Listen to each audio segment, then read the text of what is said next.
उसने मुझे कहा नहीं मैं आपसे शादी करना चाहता हूँ, आपसे शादी करूँगा, मैं आपके नाम घर लगाऊँगा, ठीक है, और हक महर 25 लाख लिखूँगा। और मैंने उसको बोला कि तुम मुझसे शादी क्यों नहीं कर रहे? उसने कहा आज करूँगा, कल करूँगा। और इसमें उसने 4 मिसकैरेज भी मेरे कर दिए। तशद्दुद भी करता था मेरे ऊपर और गला दबाता था मेरा। मैं बाहर जाने का नाम लेती थी, बाहर कहीं जाने नहीं देता था। मोबाइल अगर मैंने उसको एक दिन कहा कि मैंने तुम्हारे साथ नहीं रहना, तो मुझे मारते हो, मुझसे मोबाइल छीन लेता था। कहता था जितने मैंने पैसे यहाँ पे लगाए ना, मेरे पैसे दोगी तो तुम यहाँ से जा सकती, वरना तुम यहाँ से जा नहीं सकती। अस्सलामुअलैकुम ख़वातीनो हज़रात, मैं आपका मेज़बान एम एस ताहिर और आप देख रहे हैं पीसफुल पाकिस्तान। नाज़रीन, इस वक्त मेरे साथ एक ख़ातून मौजूद हैं जिनका नाम सैयदा ज़हरा नकवी है और ये महज एक स्टोरी नहीं, ये एक रियलिटी है हमारे इस मुआशरे की, जहाँ पे ख़वातीन को मिसयूज़ किया जाता है, उन्हें शादी का लारा लगा के उनको यूटिलाइज़ किया जाता है। इनके साथ एक ऐसी स्टोरी हुई है, इनके साथ एक ऐसी कहानी की गई जो कि इनका जानने वाला था, और ये कहानी किस तरह स्टार्ट हुई और एट दी एंड ये कहानी एक एफआईआर तक पहुंची क्यों, इसकी वजह जानते हैं इनसे। अस्सलाम वालेकुम। जी वालेकुम अस्सलाम। मुझे बताइएगा क्या आपकी स्टोरी है। स्टोरी ये कि हमने ऑनलाइन काम करने के लिए ऑफिस बनाया था, ऑफिस बनाया और वो लेकिन चला नहीं। ऑफिस आपने किसके साथ बनाया? वकार हुसैन के साथ। वो क्या है आपका? फ्रेंड था। पहले से ही आप एक दूसरे को जानते थे? हाँ जी। कितना अरसा? 1 साल से। 1 साल से जानते थे। मुलाकात वगैरह होती थी या जस्ट फ़ोन पे बात हुई थी? मुलाकात भी होती थी लेकिन जस्ट फ़ोन पे बात होती थी। और उसने मुझे कहा कि आप पहले मैं ऑनलाइन काम करती थी किसी ऑफिस में, उसके बाद उसने कहा कि आप अकेले यहाँ पे कर रही हो, आपको इनकम नहीं आ रही, तो हम इकट्ठे बना लेते हैं। ये वकार ने आपको ऑफ़र की थी बिज़नेस वाली? उसने कहा कि इकट्ठे बना लेते हैं ऑफिस। फिर मैंने इन्वेस्टमेंट की 3 लाख की, उसने भी की 3 लाख की, 6 लाख हमने। 6 लाख की इन्वेस्टमेंट करने के 6 लाख की इन्वेस्टमेंट करके आपने अपना बिजनेस ऑन किया? हाँ जी, दोनों ने मिलके बनाया था। लेकिन 6 माह तक वो चला नहीं, बिल्कुल नहीं चला था। फिर हमने बंद कर दिया उसको और लड़ाइयाँ झगड़े स्टार्ट होने लगे। उसने कहा तो आप नहीं चलने दे रही, मैं कहती थी आप नहीं चलने दे रहे। इस तरह करके लड़ाइयाँ झगड़े बढ़ते गए और उसने मुझे कहा कि मैं आपसे शादी करूँगा, ठीक है आप इस ऑफिस को चलाओ। वकार हुसैन ने शादी का कहा? वकार हुसैन ने शादी करा। तो जब आप ऑफिस में काम करते थे एक साथ, तो तब आपको मोहब्बत हुई थी एक दूसरे के साथ? नहीं नहीं, मोहब्बत तो मुझे जब वो मुझे पहले दिन से मिला था ना, मोहब्बत मुझे उसके साथ तभी हो गई थी। आपकी तरफ से थी? नहीं, वो भी मेरे साथ ठीक था, ठीक था वो मेरे साथ। फिर पता नहीं इसको बाद में क्या हुआ, शायद वो कि मिशन पे आया था, किसी मिशन पे उसे किसी ने भेजा था कि इसको कितने टाइम पे बर्बाद करके तबाह करके 6 माह के अंदर अंदर तुमने वापस आना है। 6 माह तक कोई रिलेशन नहीं था, लेकिन हम कारोबारी सिर्फ मीटिंग वगैरह करते रहे। हम यहाँ पे लोकेशन ढूंढने लगे कि यहाँ पे बनाएंगे ऑफिस, यहाँ पे बनाएंगे। 6 माह हमारे ऐसे ही गुजर गए। उसके बाद फिर हमने ऑफिस स्टार्ट किया, चीज़ें वगैरह ली, मोबाइल ऑनलाइन लिए काम करने के लिए, फिर लैपटॉप वगैरह लिए। फिर उसने मोबाइल जो है और लैपटॉप उठा के मुझसे चोरी सेल कर दिए। अच्छा, सेल कर दिया, आपको बताया भी नहीं? बताया नहीं, मैं उधर मौजूद नहीं थी, मेरी गैर मौजूदगी में मोबाइल लैपटॉप उठाए उसने सेल कर दिया। और मैंने पूछा बाद में आके क्यों सेल किए, और वो इस चीज़ से भागने लगा और जान छुड़ाने लगा। और मैंने उसको बोला कि तुम मुझसे शादी क्यों नहीं कर रहे? उसने कहा आज करूँगा, कल करूँगा। और इसमें उसने 4 मिसकैरेज भी मेरे कर दिए। आप फिजिकल भी हो चुकी थी उसके साथ? फिजिकल भी हो रह चुकी थी। मुझे बताइएगा, इस दौर के अंदर ब्लाइंड ट्रस्ट किसी पे करना और एक ऐसे बंदे पे जिसको आप जानती ही नहीं, सिर्फ एक फ्रेंडशिप बेस के ऊपर आप उससे फिजिकल हो गई। बहुत फ्रेंडशिप थी उसके साथ, लेकिन बाद में मुझे उसके साथ मोहब्बत होने लगी थी आस्ते आस्ते। जैसे जैसे वो इकट्ठे रहना, इकट्ठे खाना, खाना पीना सारा कुछ इकट्ठा ही था हमारा, रहना भी इकट्ठा ही था एक ही जगह पे। तो रहते भी साथ थे शादी से पहले? हाँ जी, एक साथ ही रहते थे। क्योंकि उसके घर वाले जो उसको ना, शायद उसके कोई गलतियाँ की होंगी उसने कि वो घर में नहीं रहता था, तो रहता वो वहीं पे ही था, मेरे पास ही रहता था। घर जाता था, खाना वगैरह ले आता था, लेकिन रहता मेरे पास ही था। वकार की फैमिली को ये तमाम बातें पता थी? उनको पता थी, उसकी वालदा को ये बात पता थी। वकार ने क्या अपने घर पे बताया था कि मैं किसी लड़की को पसंद करता हूँ, मैं उससे शादी करना चाहता हूँ? उसने घर में बताया था कि मैं, एक ज़ारा नामी लड़की है, मैंने इसके साथ ऑनलाइन काम स्टार्ट किया हुआ है, तो वो मेरा हेल्प करी। उसने मेरे साथ पैसे आधे इन्वेस्ट किए हैं और जब जैसे ही चलेगा मैं आपको घर में खर्चा दिया करूँगा। लेकिन ऑफिस चला नहीं, घर में खर्चा नहीं दे सकता था। 6 महीने तक आपने कहा ऑफिस नहीं चला, तो 6 महीने तक ऑफिस का रेंट, उसके जो अखराजात थे, बिजली के बिल भी होंगे, रेंट होगा, फिर और जो स्टाफ आपने हायर किया होगा, उनका जो एक्सपेंसिव थे वो कौन मैनेज करता तो था? मैं पे करती थी सारे, आप खुद से पे खुद करती से थी? खुद से पे करती थी, क्योंकि ऑनलाइन मैं खुद अकेली काम करती थी। लड़कियां तो नहीं थी, लेकिन मैं खुद ही काम करती थी। ऑफिस ना चलने की मौजूदगी में खुद ही काम कर रही थी मैं। मुझे ये बताइएगा, आपने स्टाफ भी हायर किया था? स्टाफ हायर किया था, फीमेल्स और ईमेल्स किए थे। मेल्स और फीमेल? हाँ जी, हाँ जी। ठीक है, तो उनकी जो सैलरी वगैरह है उनको कौन देता था, किस तरह मैनेज होता था? सैलरी, ज़ाहिर है सैलरी मैंने ही देनी थी उनको, क्योंकि काम सारा हमारा अपना था। लेकिन हमारी इस कदर लड़ाइयाँ झगड़े स्टार्ट हो गए कि वो चले ही नहीं। क्योंकि रिलेशनशिप जब बन जाता है किसी के साथ ना, फिजिकल, तो उसमें फिर लड़ाइयाँ झगड़े ख़त्म ही नहीं होते। वो मेरे ऊपर शक करता था और मैं उसके ऊपर शक करती थी, शक भी करता था? शक भी करता था। ये कैसी मोहब्बत है जिसमें आप किसी के ऊपर ब्लाइंड ट्रस्ट भी करते हैं और आप उसके ऊपर यकीन भी नहीं करते? बस उसके ना गलत रिलेशन और लड़कियों के साथ भी थे मेरे होते हुए, मेरी मौजूदगी में भी वो लड़कियों के पास भी जाता था। मैं उसको मना करती थी कि तुम ऐसा काम ना करो। मारता था, तशद्दुद भी करता था मेरे ऊपर और गला दबाता था मेरा। मैं बाहर जाने का नाम लेती थी, बाहर कहीं जाने नहीं देता था। मोबाइल, अगर मैंने उसको एक दिन कहा कि मैंने तुम्हारे साथ नहीं रहना, तो मुझे मारते हो, मुझसे मोबाइल छीन लेता था। कहता था जितने मैंने पैसे यहाँ पे लगाए ना, मेरे पैसे दोगी तो तुम यहाँ से जा सकती, वरना तुम यहाँ से जा नहीं सकती। यानी कि वो कार अपनी इन्वेस्टमेंट भी वापस मांगता था कि मुझे पैसे वापस करो। हाँ जी, हाँ जी। जो उसको कहा नहीं, ये बिजनेस हम दोनों ने स्टार्ट किया था, तो मैं किस तरह वापस दूं? उसको कहा था कि ये बिजनेस चलेगा तो जितनी इनकम होगी हम दोनों की हाफ हाफ होगी। लेकिन वो इस बात को मानता नहीं था। वो यही कहता था कि बस सारा कुछ मेरा ही हो।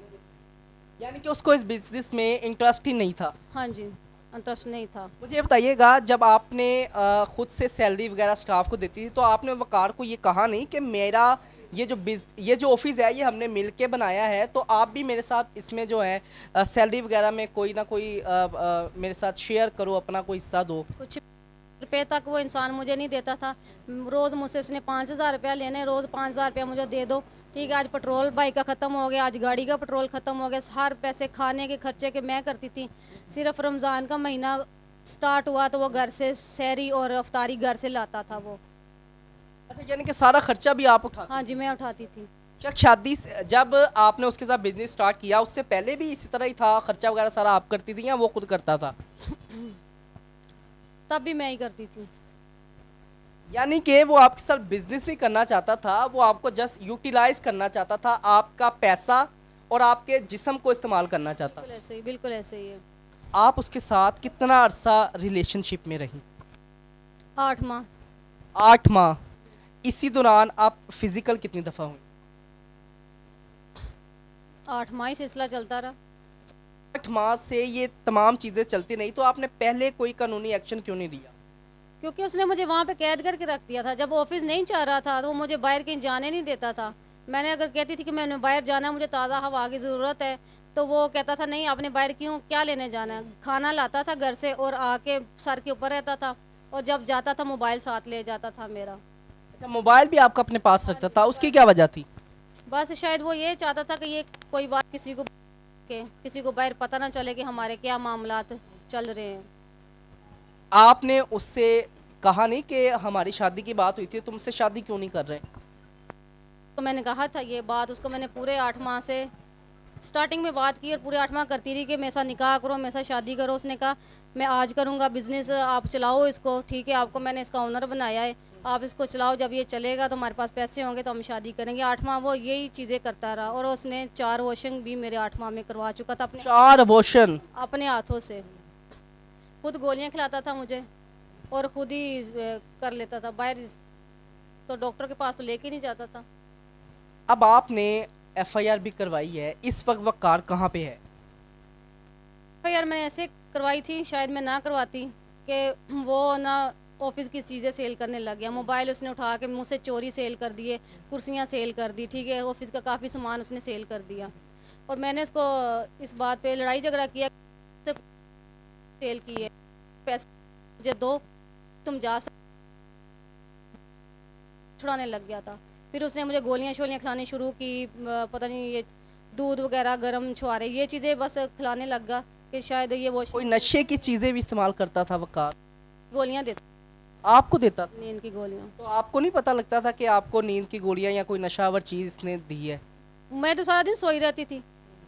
जब खाना खाने के बाद मुझे नींद आ जाती थी, पूरा दिन मैं सोई रहती थी, काम करती नहीं थी। रात को मैंने उठना 2 घंटे मैंने काम कर लेना ऑनलाइन, उसके बाद मुझे ऐसी नींद आनी, मैंने सोए रहना, चाय पी लो, खाना खाना ला के देता था, चाय ला के देता था, ये खाओ ये पियो, मैंने खाती रहती थी, पीती रहती थी चाय। और मुझे नींद में मुझे खुद नहीं पता चलता था कि मुझे इतनी नींद क्यों आ रही है, मैं क्या मुझे हो रहा है, तबीयत मेरी ख़राब रहती थी। आपकी एज क्या है? 27। 27 है और 1 साल से आप वक़ार के साथ रिलेशनशिप में हैं।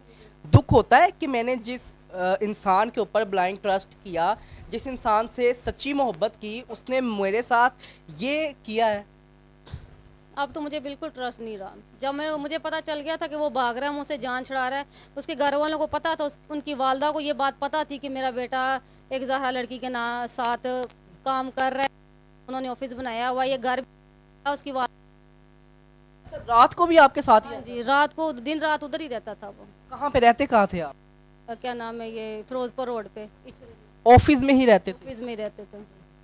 क्योंकि हमने दूसरा रूम तो नहीं लिया था, हमने कहा था जब स्टाफ आ जाएगा तो हम दूसरा रूम हायर कर लेंगे, जब स्टाफ ना आने की सूरत में फिर हम उसको ही यूजेबल करते थे, उसी में ही रहते थे, सोते भी वहीं पे थे। ज़रा मुझे ये बताइएगा कि आपकी फैमिली को ये तमाम चीज़ें अब पता हैं? मेरी फैमिली को इस बात का नहीं पता, उनको पता चलेगा तो वो तो मुझे जान से मार देंगे। तो अब आप क्या मैसेज देना चाहेंगी वज़ीर आला मरियम नवाज़ साहिबा को, जो कि खुद एक खातून है, जो कहती हैं कि किसी औरत के साथ अगर कोई ज़्यादती होगी तो मैं उसकी आवाज़ बनूंगी, मैं उसे इंसाफ दूंगी, क्या मैसेज देना चाहेंगी? मैं तो मरियम नवाज CM साहबा से यही गुजारिश है कि मुझे इंसाफ चाहिए, क्योंकि उसके साथ पुलिस भी मिली हुई है, ठीक है, वो मेरा साथ नहीं दे रहे, वो है म्यू है, उनकी कौम म्यू है लड़के की, और वो जिस थाने में बंद है ना वो भी म्यू है, म्यू का साथ दे रहे हैं, ठीक है, मेरे साथ इंसाफ नहीं हो रहा, वो उनसे पैसे खा रहे हैं, ठीक है, वो कलम खुद लड़के ने आपने ये चीज़ देखी है कि पुलिस वाले पैसे ले रहे हैं? लड़के ने आज खुद बताया मुझे, मेरा मेडिकल होने के बाद DNA टेस्ट था आज मेरा, DNA टेस्ट होने के बाद उसने मुझे बताया, वो मेरे पास 5 मिनट उसकी मुलाकात करवाई मेरे साथ, जिसमें वो मुझसे माफ़ियाँ तलाफ़ियाँ कर रहा था। मैंने उसको कहा था मैं तुम्हें माफ़ी नहीं दूंगी कभी भी, क्योंकि तुम 4 बच्चों के कातिल हो, ठीक है, मेरे तो गुनाहगार हो ही, खुदा के भी और कानून के भी मुजरम हो तुम, ये बात उससे मैंने कर दी थी। उसने मुझे कहा नहीं मैं आपसे शादी करना चाहता हूँ, आपसे शादी करूँगा, मैं आपके नाम घर लगाऊँगा, ठीक है, और हक महर 25 लाख लिखूँगा। यानी कि शादी से पहले आपको ये सारे सुनहरे ख्वाब दिखाए गए? हाँ जी, शादी से पहले ख्वाब दिखाए गए थे, और फिर इसने शादी पॉइंट जेल जाने से पहले वो कहता था मैंने शादी नहीं करनी, जब अब वो जेल में थाने में बंद है, उसका रिमांड भी नहीं हो रहा, ठीक है, और वो ये कह रहा है कि मैंने तो आपसे शादी करनी, और मैंने शादी किसी और लड़की से नहीं करनी।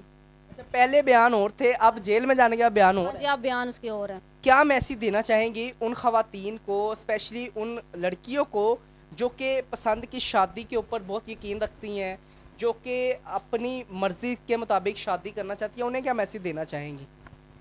उनको मैं यही मैसेज देना चाहूँगी कि किसी लड़के के धोखे प्रेम में ना आए, झांसा दे के लड़के जो हैं लड़कियों की इज्जत ख़राब करते हैं, उसके बाद वो शादी नहीं करते, ठीक है, खा पी के तबाह बर्बाद करके छोड़ देते हैं, बस बचें उनसे, गुरेज करें और दूर रहें बस। ये नाज़रीन ज़हरा नकवी मेरे साथ मौजूद थी। इसकी तमाम तर आपने कहानी सुनी और बहुत अफसोस होता है जब किसी की बहन बेटी के साथ इस तरह की दरिंदगी की जाती है, उसको शादी का झांसा दे के यूटिलाइज़ किया गया और फिज़िकल भी ये होते रहे हैं और 7 से 8 महीने कंटिन्यूसली किसी के साथ फ़िज़िकल रिलेशन में रहना, ये वाकई एक बहुत बड़ी बात है। लेकिन अफसोस की बात ये है कि जो ये शख्स हैं इनको गैरत नहीं आती। क्या तुम्हारी माँ बेटियाँ नहीं हैं?